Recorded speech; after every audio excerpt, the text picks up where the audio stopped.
वास्तविक विश्लेषण, इसको हम हिंदी में बोलते हैं वास्तविक विश्लेषण, रियल एनालिसिस।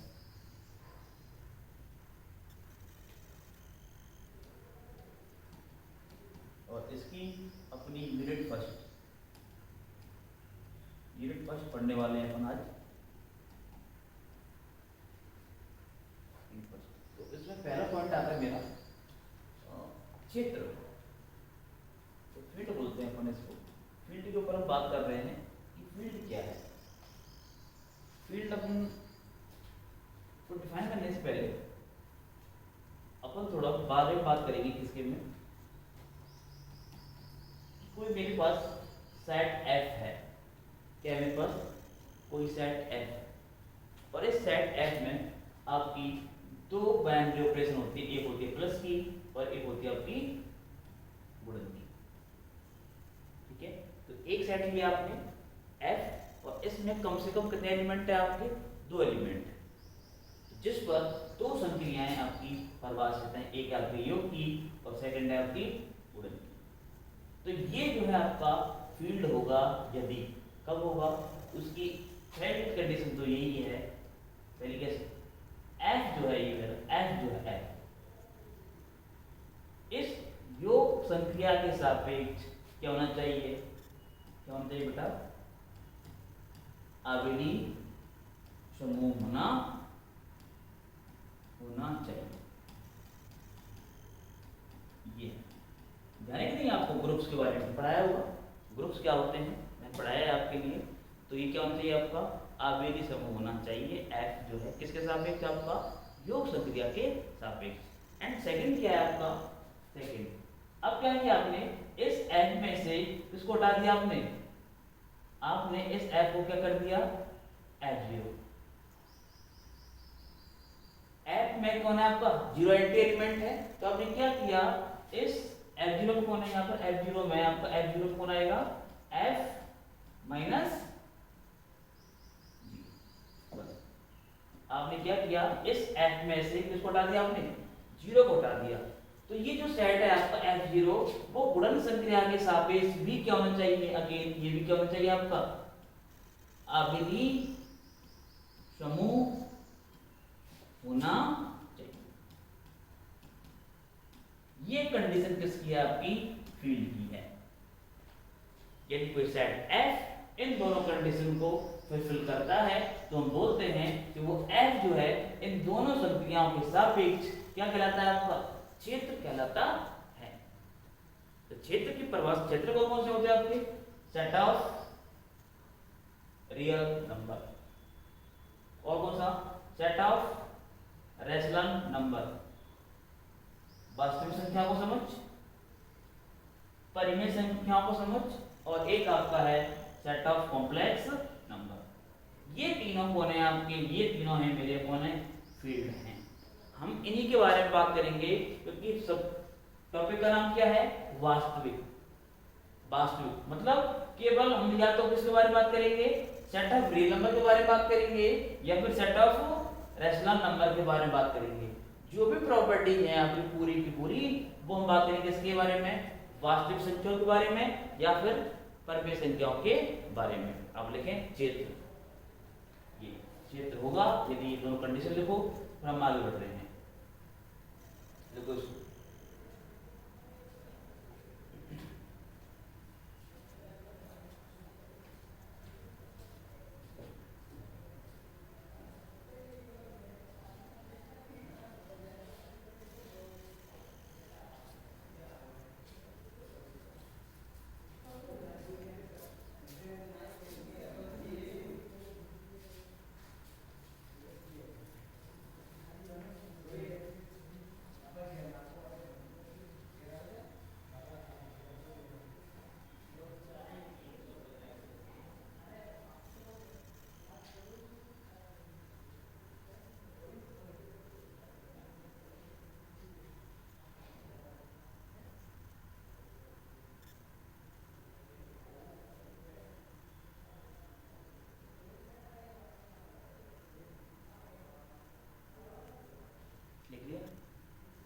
करेंगे हम क्रम अभिग्रही डालेंगे। अगला पॉइंट डालो आप लोग स्टार्ट लगा करके, क्रम अभिग्रही, इसको इंग्लिश में बोलते हैं हम ऑर्डर एक्जियम्स, ऑर्डर एक्जियम्स।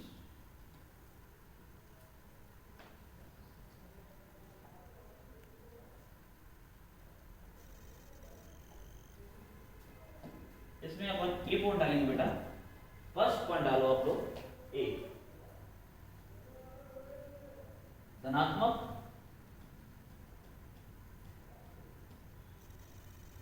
तथा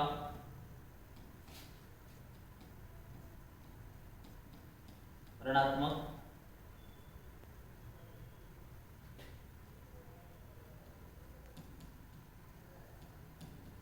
अभिग्रही।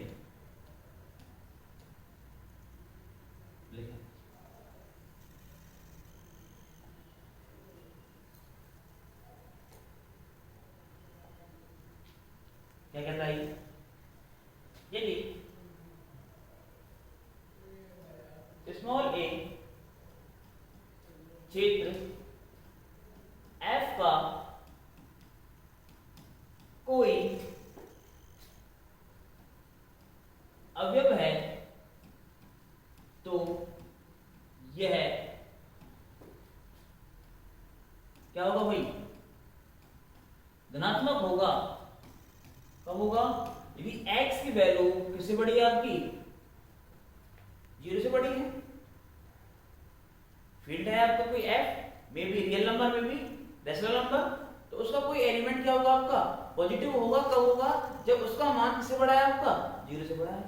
एंड तथा, अगेन कह सकते हो तथा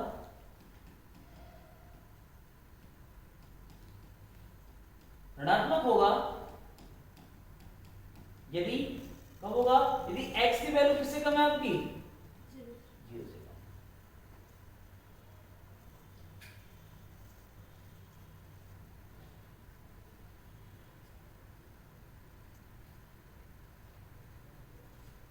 बी पॉइंट डालो। इसी के आधार पर मैं डिवाइड कर रहा हूं कौन सी class, positive class. B point डालेंगे अपन धनात्मक, धनात्मक वर्ग, वर्ग इसको हम बोलते हैं P for positive, positive class.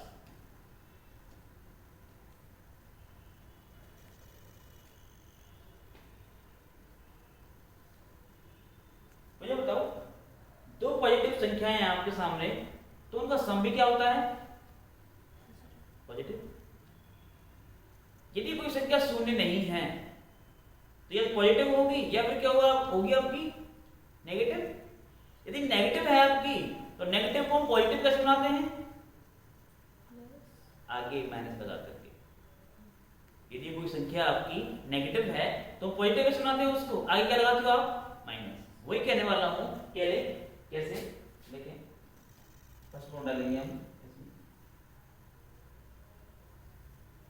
किसी फील्ड f का, किसी क्षेत्र f का कोई उपसमुच्चय p,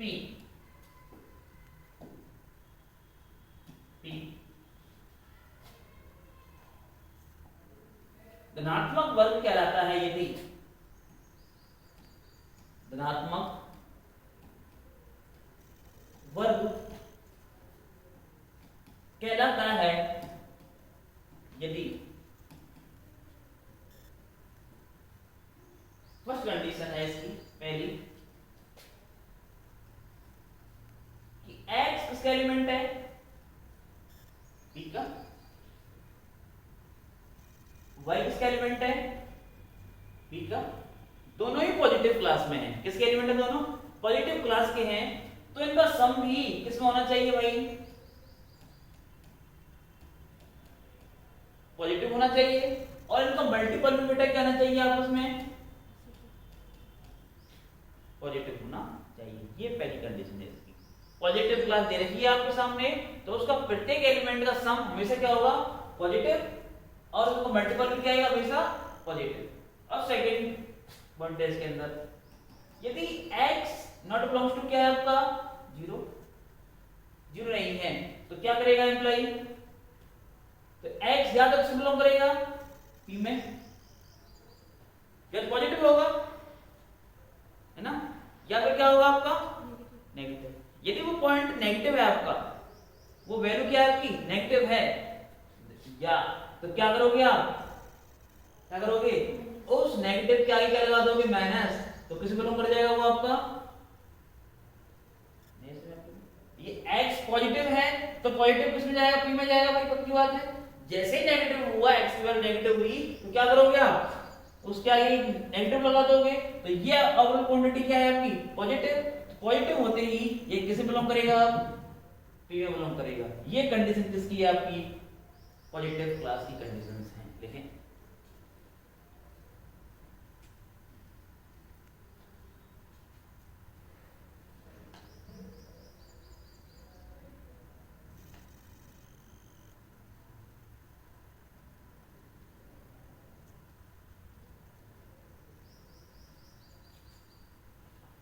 तो बाद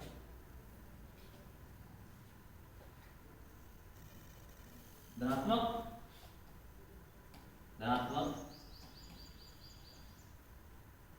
वर्ग के अवयवों को क्या कहते हो आप, धनात्मक अवयव कहते हैं, अवयव कहते हैं।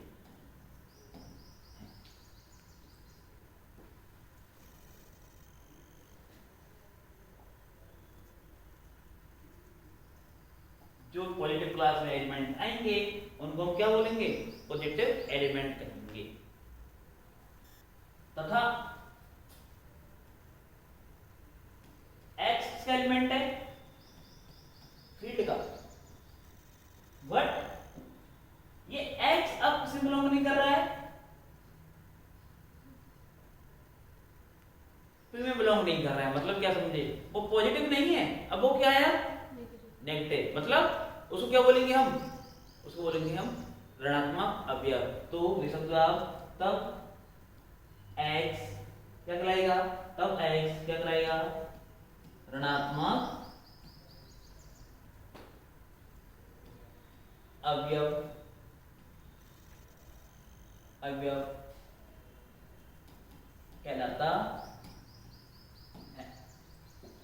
तब x आपका क्या कहलाएगा बेटा,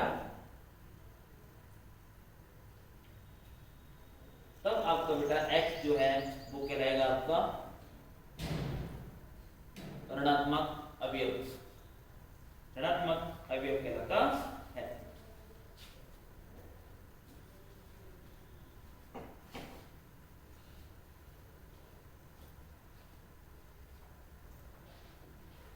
दोनों को डिफाइन करने के बाद, एक है मेरा पॉजिटिव क्लास, एक है मेरी नेगेटिव क्लास, इन दोनों को डिफाइन करने के बाद हम बात करेंगे अब किसके बारे में, जो मैंने पहले लिखा था, क्या किसके बारे में, ऑर्डर एग्जीम्स के बारे में, क्रम अभिग्रहित के बारे में। अब कहानी यहाँ पर है कि ऑर्डर एग्जीम्स आपके होते क्या हैं। अब कहानी ये है, उसको समझने के लिए मैंने आपको यहाँ दो क्लास बताई, एक होती है मेरी पॉजिटिव क्लास, एक होती है मेरी नेगेटिव क्लास। नेगेटिव क्लास में क्या होते हैं आपके, नेगेटिव एलिमेंट होते हैं, और पॉजिटिव क्लास में क्या होते हैं आपके, पॉजिटिव एलिमेंट होते हैं। इसके अलावा मैंने और कुछ आपको बताया नहीं, क्योंकि ये आप लोग पढ़ते आए हो शुरू से ही, पॉजिटिव नंबर्स और नेगेटिव नंबर्स। लेकिन जीरो एक ऐसी संख्या है जो तो ना तो पॉजिटिव है और ना ही आपकी नेगेटिव नंबर्स है। बात समझे? तो हम बारे बात कर रहे हैं किसके में, ऑर्डर एग्जीम्स। ऑर्डर एग्जीम्स बेटा कितने प्रकार के होते हैं, तीन। तो पहले डालो आप यहाँ पर त्रिविभागीय नियम, त्रिविभागीय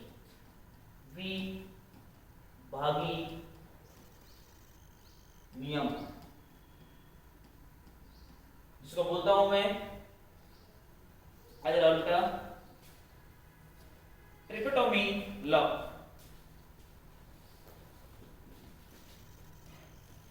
ट्रिकोटोमी लॉ। मुझे एक चीज बताओ, आप लोग पढ़ के आए हो आप आराम से, यदि मैं आपके सामने दो नंबर दे रहा हूं, बस एक हाथ में मेरे x और एक हाथ में मेरे में y, तो आप इन x और y को सोचने पर क्या क्या सोचोगे? जैसे एक हाथ में मेरे में 2 और एक हाथ में मेरे में 1, तो आप क्या सोचोगे? क्या एक का मान छोटा है और 2 का मान क्या है? बड़ा। मतलब जब जब आपके दो रियल नंबर्स आपके सामने होंगे, तब आप दिमाग में क्या आएगा? केवल इक्विवेलेंस के बारे में बात करोगे उनके में। एक तो या छोटा हो सकता है, या बराबर हो सकता है, या फिर क्या हो सकता है? बड़ा हो सकता है। तो वही कंडीशन है इसके अंदर। क्या कह रहा है ये? यदि कि x और y मेरे किसके एलिमेंट है बेटा? मेरे किसी फील्ड के एलिमेंट हैं, तो क्या सोचोगे आप? पहला a, इसके अंदर या तो x की वैल्यू किससे छोटी है? 22। बिल्कुल सही बात है, दो नंबर है आपके सामने, तो क्या कहोगे आप? x का मान 22 से क्या है आपका? छोटा है। या सेकंड क्या कहोगे आप? b कि बस नहीं भाई बराबर है दोनों। तो c x का मान किससे बड़ा है? 22 से। इन तीनों में से कोई एक होगा। कब क्या तीनों एक साथ हो सकते हैं क्या? नहीं। मतलब इन तीनों में से कोई एक होगा सत्य, तीनों कोई भी सत्य नहीं होंगे। तो ये नियम कौन सा है मेरा? ये है ट्रिकोटोमी लॉ, त्रिविभागी नियम। लिखेंगे अपन इसके बारे में, ये लिख सकते हो आप, फॉर ऑल। इन तीनों में से, ये लिख सकते हो आप, इन तीनों में से कोई एक क्या होगा बेटा? सत्य होगा। कोई एक सत्य होगा।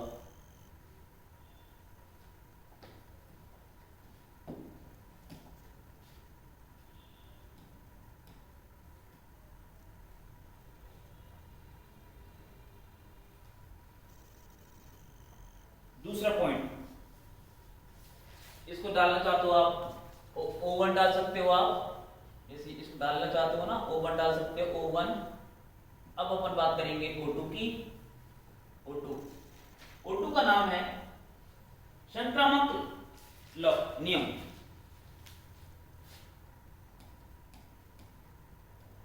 संक्रामक नियम जिसे बोलते हैं ट्रांजिटिव लॉ। ट्रांजिटिव लॉ क्या मतलब है इसका? लिख लिया ये।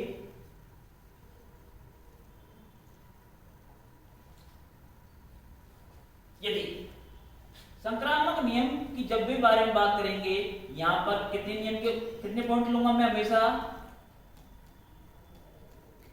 3 लूंगा। F for field, may be real number, may be कौन? May be rational number. Complex number में क्या एक ट्रिकोटोमी नियम फॉलो होता है क्या? मुझे सोचो बताओ। सेट ऑफ कॉम्प्लेक्स नंबर में आपके पास सेट ऑफ कॉम्प्लेक्स नंबर दे रखा है, क्या वो ट्रिकोटोमी लॉ फॉलो करेगा कि नहीं? नहीं करेगा। आप किसी भी कॉम्प्लेक्स नंबर को, दो कॉम्प्लेक्स नंबर हैं आपके सामने, आप कभी ये नहीं कह सकते कि कौन सी कॉम्प्लेक्स नंबर छोटी है या कौन सी कॉम्प्लेक्स नंबर क्या है आपकी? बड़ी। मतलब ये कभी भी इस नियम को फॉलो नहीं करेगा। कौन नहीं करेगा? अपना सेट ऑफ कॉम्प्लेक्स नंबर। कौन करेगा? या तो सेट ऑफ रियल नंबर करेगा या फिर सेट ऑफ रैशनल नंबर करेगा। आगे हम डीपली बारी बात करेंगे इन दोनों फील्ड्स के बारे में, सेट ऑफ रैशनल नंबर और सेट ऑफ रियल नंबर के बारे में। क्या करने वाले हैं? ये क्या कह रहा है कि x की वैल्यू इंप्लाई कर लेंगे पहला कि x का मान किससे छोटा? 22 से। y का मान किससे छोटा? z से छोटा। तो क्या अप्लाई करेगा?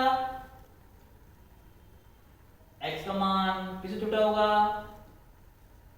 z से छोटा होगा। क्लियर?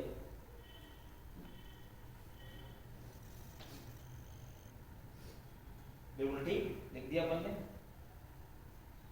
तीसरा O3 है मेरा। कोई दिक्कत है इसमें? हमें पता होता है कि एक का मान 2 से छोटा, 2 का मान 3 से छोटा। तो अब ऐसी बात है, एक का मान 3 से छोटा होगा ही। वही नियम किया है मैंने, x की वैल्यू y से कम, y की वैल्यू z से कम, तो ऑब्वियस सी बात है कि x की value must be less than z। तो यही नियम कौन सा है मेरा, ट्रांजिटिव लॉ है ना। एक और है यूज एक दिष्ट नियम, यूज एक दिष्ट नियम, इसको इंग्लिश में बोलते हैं monotone law of addition. Monotone law of addition, yes. क्या होता है ये, ले लेते हैं एक बार। यदि ऐसे कर लो, x, y इसके एलिमेंट है आपके फील्ड के, तो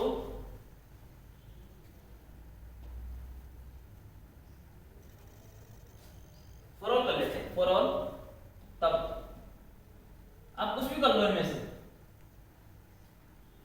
या तो आप x की वैल्यू y से छोटी कर लो या y की वैल्यू x से छोटी कर लो, इससे कोई फर्क नहीं पड़ेगा मेरा। x is less than y। यदि आपने इन दोनों ओर z ऐड कर दिया, इससे कोई इफेक्ट पड़ेगा क्या, नहीं। तो यही नियम कौन सा है मेरा, मोनोटोन लॉ ऑफ एडिशन। एक रूप से दोनों ओर को जोड़ना, ये है value of x is less than y, then we add z in both sides। ठीक है। तीसरा जब O4 डालेंगे अपन, O4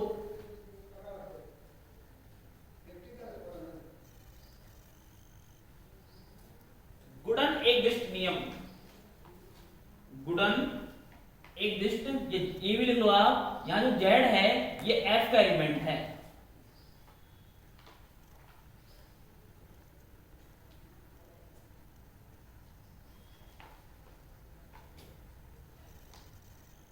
गुणन एक दिष्ट नियम। अगर डालो नियम गुणन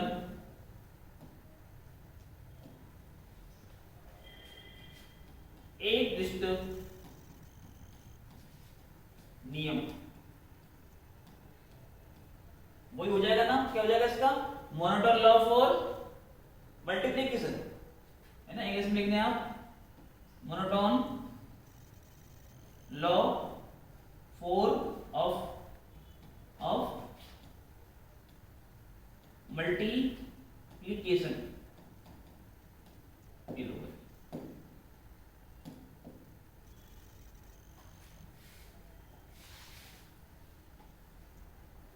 आगे।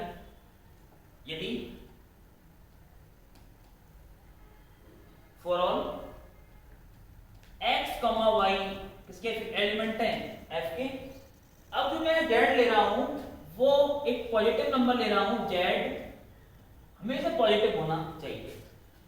क्यों होगा आपको पता भी लगेगा कि मैंने ऐसा क्यों किया, z का मान कुछ भी कर लो आप। मैंने क्या बोला, इन दोनों में से कोई एक पक्का छोटा होगा या फिर बड़ा होगा, बराबर नहीं ले रहा हूं मैं। क्या करोगे आप, मान लेते हैं x की वैल्यू बड़ी है किसकी, y। तो आपने क्या किया, इसमें दोनों ओर मल्टीप्लाई किया, किससे, किसी मल्टीप्लाई कर दिया आपने, z से। तो 0 होगा तो z का मान 0 हो गया, तो मतलब 0 का मान 0 से बड़ा होता है क्या, नहीं। इसीलिए मैंने यहां पर क्या लिया है, ये z का मान पॉजिटिव होना चाहिए। ये जो O1, O2, A3 और O4 हैं, these are called order axioms। इनको क्या बोलते हैं हम, क्रम अभिग्रही बोलते हैं। इन्हीं के ऊपर आगे कहानी होने वाली है, फील्ड के ऊपर हम कैसे डिफाइन करेंगे सब कुछ आप एक बार लिख लें। इन चारों को O1, O2, O3 and O4, इन सब के नाम भी आपको याद होने चाहिए। पहला है मेरा ट्रिगोनोमेट्री लॉ, सेकंड है मेरा ट्रांजिटिव लॉ, थर्ड वन है मेरा monotone law of addition and third one है मेरा monotone law of multiplication.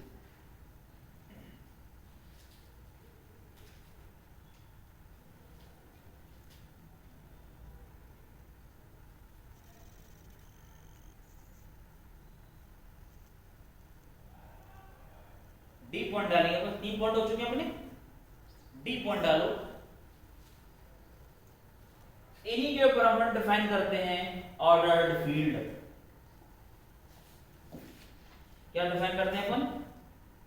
Ordered field, क्रमित क्षेत्र। लिखें, लिख लिया सब नहीं होगा तो लिखें अपना अगला क्रमित क्षेत्र।